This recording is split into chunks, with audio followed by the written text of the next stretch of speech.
नमस्कार दोस्तों, मैं हूं अतुल और आप देखना शुरू कर चुके हैं लर्न विथ अतुल। आज से हम पार्लियामेंट के बारे में पढ़ना स्टार्ट करेंगे। तो जो पार्लियामेंट ऑफ इंडिया है वो आर्टिकल 79 से 122 के बीच में है, मतलब आर्टिकल 79 से 122 के बीच में पार्लियामेंट ऑफ इंडिया के बारे में दे रखा है।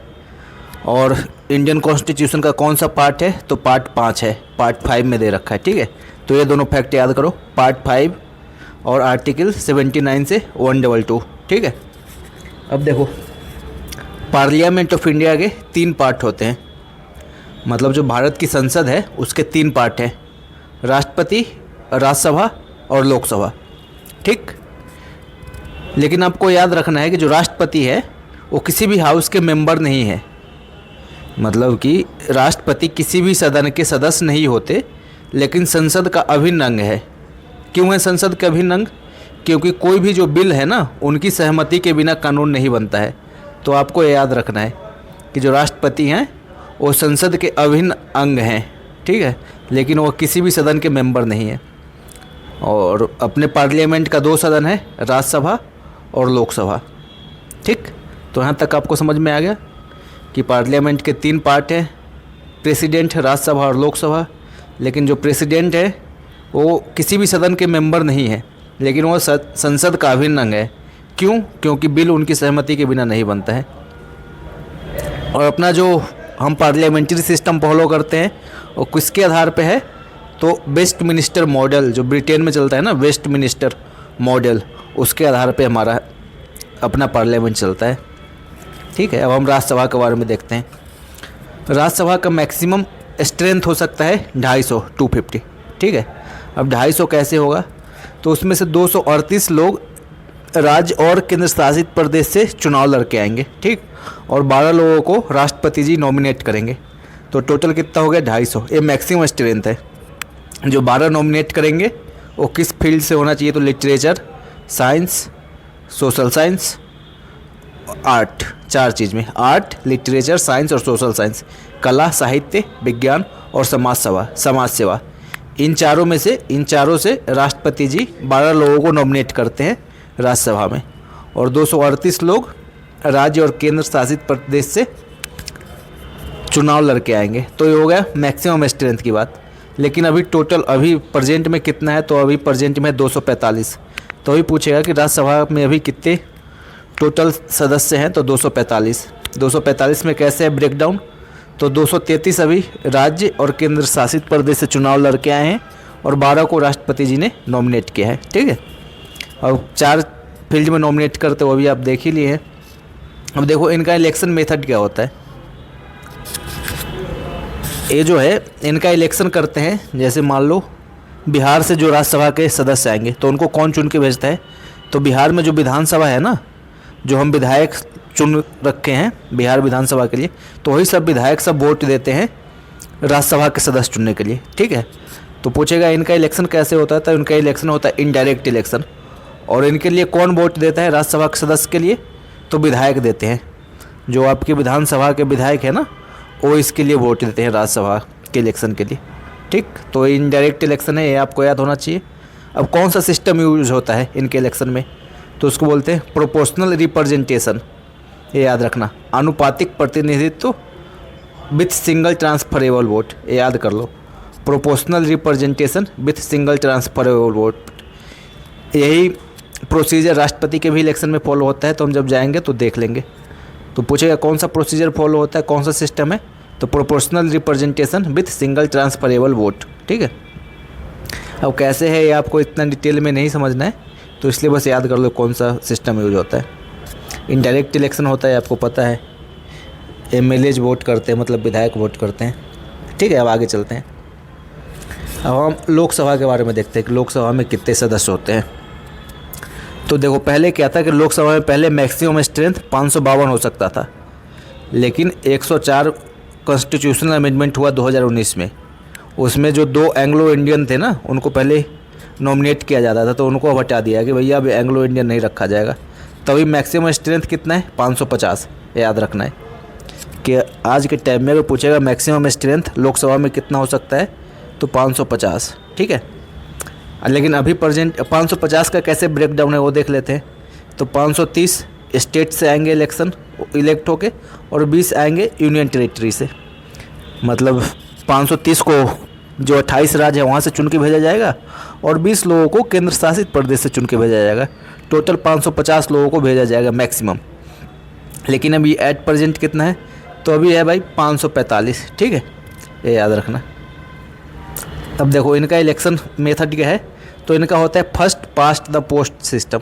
ये बस नाम याद करो, मैं इसमें बताता हूँ क्या होता है।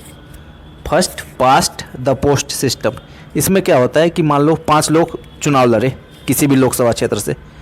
जैसे मान लो हाजीपुर लोकसभा से 5 लोग चुनाव जीते, तो उसमें जिसको सबसे ज़्यादा वोट आएगा ना वो जीत गया। इसी को बोलते हैं first past the post system. मतलब जो सबसे आगे निकल गया, जिसका सबसे वोट ज़्यादा आ गया वो चुनाव जीत गया। तो जो विधायक का चुनाव होता है उसमें भी ऐसे ही वोटिंग होती है, उसमें भी first past the post system ही लगता है। ठीक है, और इनको कौन चुनता है, तो सीधा जनता चुनती है, डायरेक्ट पीपल इनको चुनती है। तो लोकसभा और राज्यसभा में एक अंतर तो यही हो गया कि लोकसभा के जो सदस्य हैं उनको सीधा जनता चुनती है, लेकिन जो राज्यसभा के सदस्य हैं उनको विधायक चुनते हैं। ठीक है, अब देखो ये तो हो गया कि इनको जनता चुनती है। तो कौन जनता चुनेगी, तो वो जनता चुनेगी जिनका उम्र 18 साल से ज़्यादा है। मतलब 18 साल या 18 साल से उम्र ज़्यादा जिनका भी उम्र है वो लोकसभा के सदस्य को चुन सकते हैं। पहले क्या था कि पहले ये 21 साल था, इसका मिनिमम 21 साल के होंगे तभी आप वोट दे सकते हैं, पहले ये था। लेकिन एक हुआ 61वां संविधान संशोधन 1988, ये याद रखना है, एग्ज़ाम में आता है कि 61वां संविधान संशोधन 1988 के द्वारा 21 साल को कम करके 18 साल कर दिया गया लोकसभा, मतलब वोटिंग के लिए। इंडिया में जो वोटिंग है ना उसके लिए 21 साल से कम करके 18 साल कर दिया गया है। कब, तो 61वां संविधान संशोधन 1988। इसका कौन सा मेथड है तो पता चल ही गया, first past the post system. और मतलब जिसमें जिसको सबसे ज़्यादा वोट आता है वो जीत जाता है, और डायरेक्ट इलेक्शन होता है, लोग सीधा चुनते हैं। मैक्सिमम सीट 550 हो सकता है, अभी सीट कितना है तो 545 है। चलिए अब आगे चलते हैं। अब देखते हैं कि दोनों जो हाउस है मतलब राज्यसभा और लोकसभा का टेन्योर कितना होता है, मतलब कितने साल का होता है। तो पहले राज्यसभा के बारे में देखते हैं। तो राज्यसभा एक परमानेंट बॉडी है, मतलब अस्थायी सदन। तो आपको एग्जाम में पूछ सकता है कि राज्यसभा कब भंग होता है, तो राज्यसभा कभी भंग नहीं होता है, याद होना चाहिए। ठीक है, तो राज्यसभा एक अस्थायी सदन है, मतलब परमानेंट बॉडी है, और राज्यसभा कभी भी भंग नहीं होता है। राज्यसभा में क्या होता है कि हर 2 साल पे 1/3, मतलब मान लो 300 लोग, अगर जैसा भी देखा था ना हमने 250 मैक्सिमम है, 245, मान लो 300 मान लेते हैं कि 300 सदस्य हैं राज्यसभा में, तो हर 2 साल पे 100 लोग नए आएंगे, 100 लोग जाए, 100 लोगों का इलेक्शन होते रहेगा। मतलब 1/3 जो मेंबर है ना हर 2 साल पे उनका इलेक्शन होता है, और हर 2 साल पे 1/3 मेंबर सेवानिवृत्त होते रहते हैं। तो मेन इंपॉर्टेंट आपको याद रखना है कि राज्यसभा कभी भंग नहीं होता है, राज्यसभा परमानेंट बॉडी है। ठीक है, और इनके मेंबर का जो कार्यकाल है कितने साल का है, तो 6 साल का। राज्यसभा के मेंबर का कार्यकाल कितना होता है, 6 साल। लेकिन आपको एक बात यहाँ ध्यान रखना है कि जो 6 साल है ना, ये कॉन्स्टिट्यूशन में कहीं मेंशन नहीं किया हुआ है कि राज्यसभा के मेंबर का कार्यकाल 6 साल होगा। कॉन्स्टिट्यूशन बोला कि भैया अपने हिसाब से देख लेना पार्लियामेंट को। तो पार्लियामेंट क्या किया, एक रिप्रेजेंटेशन ऑफ पीपुल एक्ट आया 1951 में, उसमें इसको 6 साल मेंशन किया गया है। तो याद रखना एग्ज़ाम में अगर दे दे कि कॉन्स्टिट्यूशन के हिसाब से राज्यसभा का कार्यकाल 6 साल होता है, तो नहीं, रिप्रेजेंटेशन ऑफ पीपुल एक्ट बना था 1951 में, उसके अंतर्गत राज्यसभा के सदस्य का कार्यकाल 6 साल होता है। ठीक है, तो राज्यसभा के बारे में 3 बात याद रखो। इसका मेंबर का कार्यकाल कितना होता है, 6 साल। यह एक परमानेंट बॉडी है, मतलब कभी भी भंग नहीं होता है, और इसके हर 2 साल पे 1/3 जो सदस्य हैं वो चेंज होते रहते हैं। अब हम लोकसभा के बारे में आते हैं। तो देखो लोकसभा में क्या है, लोकसभा का टर्म है 5 साल का, सामान्य टाइम में, मतलब अगर इमरजेंसी नहीं आया, जो आपातकाल हम पढ़े थे ना, अगर आपातकाल नहीं लगा तो नॉर्मली लोकसभा का टेन्योर होता है 5 साल का। ठीक है, लेकिन राष्ट्रपति जी के पास पावर है कि वो 5 साल से पहले भी इसको भंग कर सकते हैं। अगर राष्ट्रपति जी को लगा कि अब भंग करने का टाइम आ गया, मतलब कि मेजॉरिटी में सरकार नहीं है, सरकार के पास बहुमत नहीं है, तो राष्ट्रपति जी 5 साल से पहले भी भंग कर सकते हैं। ठीक है, तो आपको ये याद रखना है कि इनका जो नॉर्मली टेन्योर होता है, अगर पूछेगा कितना टेन्योर है तो 5 साल ही करना है। लेकिन ये ध्यान रखना कि अगर दे दे क्या राष्ट्रपति जी 5 साल से पहले भंग कर सकते हैं लोकसभा को, तो बिल्कुल कर सकते हैं। लेकिन यही अगर दे दे कि राज्यसभा को भंग कर सकते हैं, तो नहीं, राज्यसभा को कोई भंग नहीं कर सकता, क्योंकि राज्यसभा एक परमानेंट बॉडी है। ठीक, तो हम आगे चलते हैं। अब लोकसभा का जो है कभी कभी एक्सटेंशन भी दिया जाता है। तो कब एक्सटेंशन दिया जाता है, हम देखे थे ना कि जब अगर नेशनल इमरजेंसी लगता है तो पार्लियामेंट लोकसभा का जो टेन्योर है वो 1 साल के लिए बढ़ा सकता है एक बार में। तो आपको याद रखना है कि अगर नेशनल इमरजेंसी आ गया तो एक बार में 1 साल के लिए लोकसभा का टेन्योर बढ़ सकता है। और मैक्सिमम कितना दिन तक बढ़ेगा, तो जब तक इमरजेंसी है तब तक बढ़ते रहेगा इसका टेन्योर। जैसी इमरजेंसी ख़त्म हुआ उसके 6 महीने के बाद इलेक्शन करवा, 6 महीने के अंदर इलेक्शन करवाना है, मैक्सिमम 6 महीना। मान लो अगर आज इमरजेंसी ख़त्म हो गया, तो जैसे एग्जांपल से समझते हैं, जैसे 2024 में इलेक्शन होना था, मान लो 2024 में इमरजेंसी लगा हुआ है, 2025 में इमरजेंसी लगा हुआ है, 2025 दिसंबर में जाके इमरजेंसी ख़त्म हुआ, तो जो गवर्नमेंट है उसको जून 2026 तक इलेक्शन करवा लेना है। मतलब जब इमरजेंसी ख़त्म हुआ जिस दिन से, उसके 6 महीने, मैक्सिमम 6 महीने के अंदर में लोकसभा का चुनाव करवा लेना होता है। ठीक है, तो आपको याद रखना है कि इमरजेंसी के टाइम में 1 साल लोकसभा का जो है ना, जो पीरियड है वो बढ़ सकता है। मतलब जैसे 5 साल है, लेकिन अगर इमरजेंसी लगा हुआ है तो 1 साल बढ़ाया जा सकता है लोकसभा का, लोकसभा को एक्सटेंशन दे दिया जा सकता है 1 साल के लिए। और 6 महीने के अंदर, जैसे ही इमरजेंसी ख़त्म हुआ तो 6 महीने के अंदर इलेक्शन करवाना होता है। अब देखो, हम देखते हैं कि लोकसभा और राज्यसभा के मेंबर बनने के लिए क्या क्या क्वालिफ़िकेशन होना ज़रूरी है। तो सबसे पहला क्वालिफ़िकेशन कि भारत का नागरिक हो, सबसे ज़रूरी है ना भाई, कि पहले भारत का नागरिक होना ज़रूरी है।